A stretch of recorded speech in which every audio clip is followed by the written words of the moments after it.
на влюбените се възползвахме и ние с колегата. Винаги около 14 февруари ние организираме търг за свежа плът, в който участват и доста известни хора. Тази година, малко преди да получи инфаркт, на търга вече дори един от гостите ни Митю Пищова. Но да не ви разказваме, време да видите кадри от нашия уникален аукцион. Колеги, моля видео. Добър вечер, уважаеми зрители. Започва ежегодният търг на аукционна къща Иван и Андрей. Както знаете, по това време на годината, около Свети Валентин, изваждаме най-доброто на пазара за свежа плът. След гостите ни тази вечер има много известни лица, като например Христо Сираков, известен като Ицо Стоте Манекен, като него е седнал ромския Славей Кондио. Току-що в залата влезе и президента на Локо Пловдив Коко Динев, почитан в някои сандански села като Бог на плодородието. Тук е и Митю Пищова, дошъл за нови попълнения явно за жакузито. Под най-отзад е седнал господин с елегантен анцук, известният рапър Ванко Едно, а тук що виждам, че влезе Юксел Кадриев. Добър вечер, господин Кадриев. А ние е време да започнем с първия експонат за тази вечер, който е Мис Монтана. Заповядай, Мис Монтана.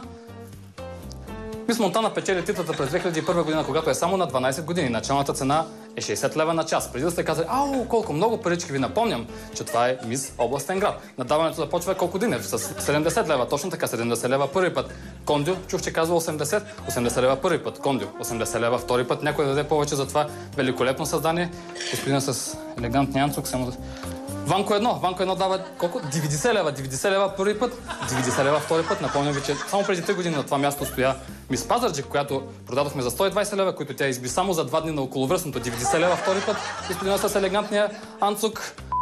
90 лева трети път. Продадено на господин Ванко Едно. Честито, господин Едно. Мис Монтана.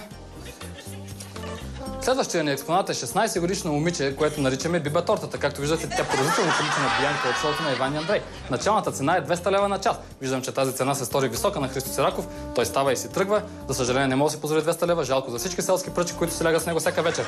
Все пак говорим за 16-годишно девствено момиче, което, макар и не особено интелигентно, все пак има химен. Начало на даването. Коко Динев отново е на-активен с 220 лева. Митю Пищова контрира от трети ред с 250 лева на час. Коко Динев от четвърти ред. Сензационна оферта. 270 лева. Явно е описнал от история си край, иска да заподи нещо по-плоско.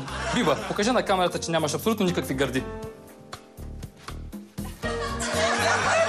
270 лева Коко Динев първи път. 270 лева Коко Динев втори път. 300 Митю Пищова извика. Какво е това 300 Пищов?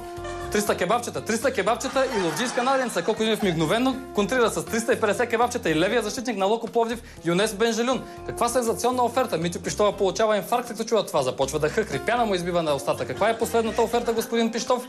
400 кебабчета и кача сланина. Някой да даде повече от 400 кебабчета и кача сланина за този великолепен бомбон. Коко Динев предлага целият отбор на Локо Пловдив. Съжалявам, господин Динев, това е по-ниска оферта. Кача сланина и 400 кебабчета втори път.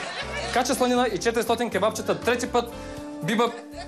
Биба тортата е продадена на Митю Пищова.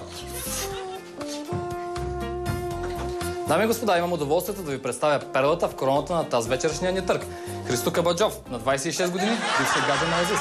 Христо е от Стара Загора и говори на сладък старозагорски диалект. Христо, кажи месо. Месо. Както виждате, Христо разполага и с сладки паласки, които позволяват 70% по-голяма хватателна мощ. Началната цена е 800 лева за цяла вечер. Виждам разочаровани физиономии из цялата зала. Единственият, който се оживява, е Юксел Кадриев. Оживлението на Юксел Кадриев се трансформира в оферта от 850 лева на час. 850 лева на час първи път. 850 лева на час втори път. Някой да предложи 1000 лева за този великолепен джентълмен. 850 лева трети път. Продадено на Юксел Кадриев. Бягай при Юксел.